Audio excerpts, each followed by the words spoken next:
Secondly, intelligence is dynamic. If you look at the interactions of a human brain, as we heard yesterday from a number of presentations, intelligence is wonderfully interactive. The brain isn't divided into compartments. In fact, creativity, which I define as the process of having original ideas that have value, more often than not, comes about through the interaction of different disciplinary ways of seeing things. The brain is intensely, by the way, there's a shaft of nerves that joins the two halves of the brain called the corpus callosum. It's thicker than women. Following on from Helen yesterday, I think this is probably why women are better at multitasking. Because you are. Aren't you? There's a raft of research, but I know from my personal life. If my wife is cooking a meal at home, which is not often, thankfully, but she's doing she's good at something. But if she's cooking, she's dealing with people on the phone, she's talking to the kids, she's painting the ceiling, she's doing open heart surgery over here. If I'm cooking, the door is shut, the kids are out, the phone's on the hook. If she comes in, I get annoyed. I say, Terry, please, I'm trying to fry an egg in here. Give me a break. There was do you know that old philosophical thing? If a tree falls in a forest and nobody hears it, did it happen? Remember that old chestnut? I saw a great T-shirt really recently which said, if a man speaks his mind in a forest and no woman hears him, is he still wrong? And the third thing about intelligence is it's distinct. I'm doing a new book at the moment called Epiphany, which is based on a series of interviews with people about how they discovered their talent. I'm fascinated by how people got to be there. It's really prompted by a conversation I had with a wonderful woman who most people have never heard of. She's called Gillian Lynn. Have you heard of her? Somehow. She's a choreographer and everybody knows her work. She did Cats and Phantom of the Opera. She's wonderful. I used to be on the board of the Royal Ballet in England. Anyway, Julie and I had lunch one day. I said, how'd you get to be a dancer? And she said, it was interesting. When she was at school, she was really hopeless. And the school in the 30s wrote to her parents and said, we think Gillian has a learning disorder. She couldn't concentrate, she was fidgeting. I think now they'd say she had ADHD. Wouldn't you?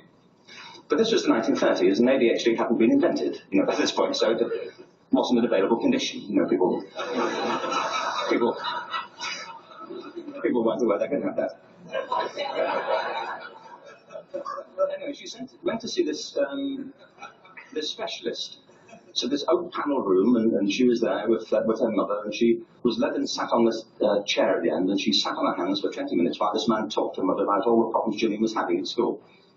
And at the end of it, because she was disturbing people, their homework was always late and so on, little kid of 8, in the end, the doctor went and sat next to Gillian and said, Gillian, I've listened to all these things that your mother's told me. I need to speak to her privately. So he said, wait here, we'll be back, we won't be very long. And they went and left her. But as they went out the room, he turned on the radio that was sitting on his desk. And when they got out of the room, he said to her mother, just stand and watch her. They left the room. She said she was on her feet, moving to the music. And they watched for a few minutes, and he turned to her mother, and he said, Mrs. Lynn, Gillian isn't sick. She's a dancer. Take her to a dance school. I said, what happened? He said, she did. I can't tell you how wonderful it was. We walked in this room, and it was full of people like me. People who couldn't sit still. People who had to move to think. Who had to move to think. They did ballet, they did tap, they did jazz, they did modern, they did contemporary. She was eventually auditioned for the Royal Ballet School. She became a soloist. She had a wonderful career at the Royal Ballet. She eventually graduated from the Royal Ballet School, found her own company, the Gillian Lynn Dance Company, met Andrew Lloyd Webber. She's been responsible for some of the successful musical theatre productions in history. She's given pleasure to millions, and she's a multi-millionaire.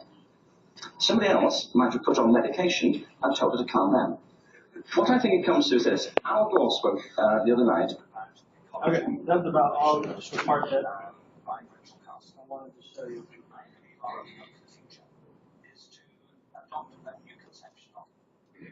Okay, does everybody hear that? Well, I know he speaks kind of fast, but some of the important things that he said, some people just need to move to think, and because of the way that their brain works, and it can be a form of creativity. Okay, but we go back to multiple intelligences. Kids, as we talked about yesterday, they love music. They love to move, whether it's playing, whether it's dancing. So we can appeal to those two intelligences that they have in order to develop the linguistics that we're trying to teach. And at the same time, if they don't have those intelligences, well, we can help them develop those ones too. And at the same time, we're developing this, and even this, the interpersonal intelligence, as they work together and sing together and move together. All right, now, where were we? Now, this, just to show you, this is a website where you can find lyrics for many, many songs. It's called ESL Lounge. I think there is a handout that will be coming that I'll hand to you before you leave. You can write this down just in case. Just in case. ESLLounge.com, and it shows you the lyrics to all the songs. Okay, so you know the farmer in the dell and the dell. All right, this is another one you can practice the R's, right? Farmer, not farmer, but farmer. Like a dog. Farmer, and then in the dell. So the farmer in the dell. Hi ho the dell. Farmer in the dell. Now I just want to show you. There's lots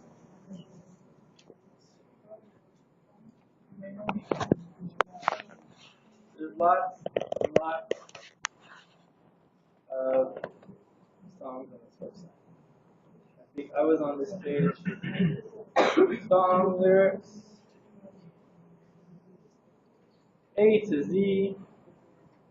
There's also kids songs. And there's more than just music. There we go, Farmer in the Dell, 50, nifty, 5 little monkeys. You know that one? One fell down,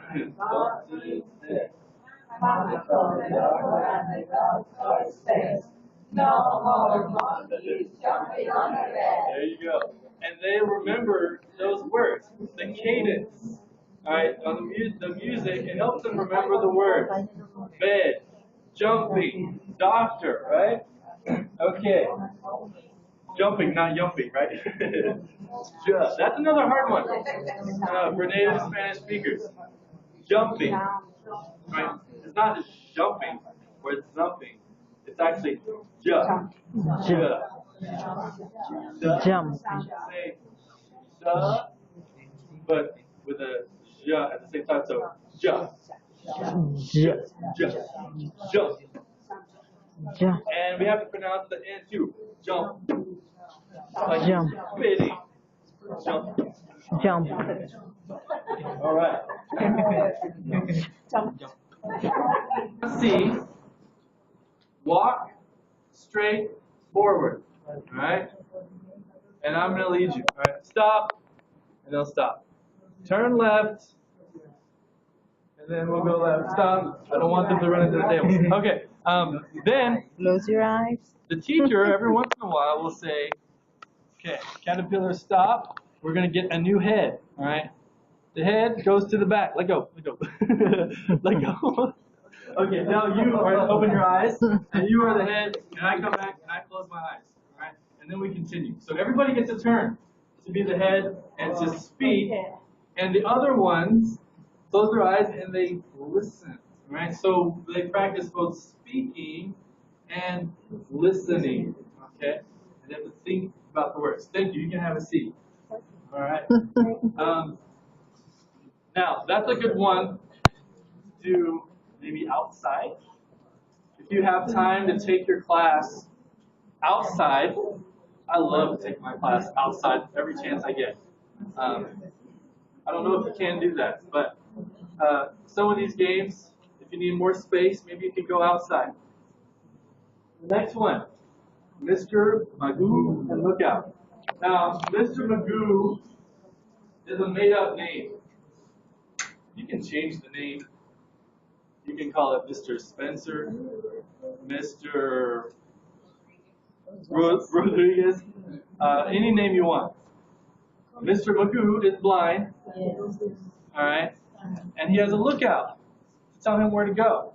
All right, so Mr. Magoo is walking around, and lookout tells him, "Wait, stop. You know, there's a table there. Turn right and go around it. All right, reach out. You can feel it. You can touch it." So one person is listening, the other person is speaking. Okay, another way to practice, and you're moving around. Okay. We talked about charades. In Marco Polo, there's some variations. Does anybody know what Marco Polo is?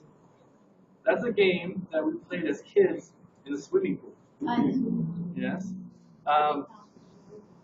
Marco Polo, I don't know why they call it Marco Polo. You can change it to something else besides Marco Polo. Word of the day. All right. What's the word of the word of today is, give me a word, any word. Love. Love. All right. So we will do love and hate. Or we can say, I love you. And then the other side would say, I hate you. You don't have to say I hate you. But you can say, I love you too, or something like that. There's a call and response. This one you might, I don't know, you can play inside or outside. The one person is it. It's like tag, a game of tag. Tag, you're it, right? So if I'm Marco, I'm looking for someone, but if I don't know where they are, I say, I love you, and then everybody else, it's the rule of the game, they have to respond to the arm so that he can hear where they are. So if I say Marco, everybody else has to say Polo, so I know who's closest, and they're over there or they're over there. So it's a game that they can move around, get out some energy. You can use the word of the day if you want, or a phrase or something. Now, group activities, right? Interpersonal skills, right? Teaching each other, helping each other. The kids, they'll help each other if you let them. Like Mr. Rutter said, you're teaching several individuals, and teaching is a two-way street, right? Both directions. And kids are also very good teachers, and as they work together, they're not only learning, but they're teaching each other.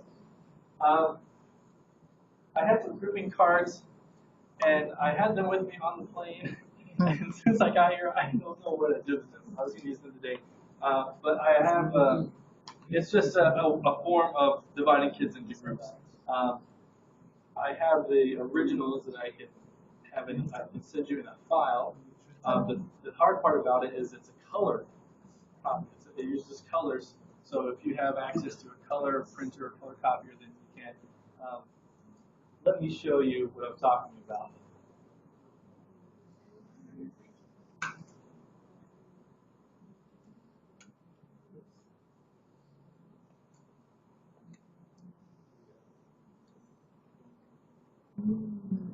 All right, these are all separate cards. Number 1 through 27. Okay, each one has a color. Each one has what? A shape, a fruit, Animal, a mode of transportation, and fruits, different frames. Order. Now, they're not all different. The only thing that's different on every single one is the number. Okay? But there are several yellows. There are several reds. So you can say all the reds come in this group. All the greens go in that group, and you can separate them into groups.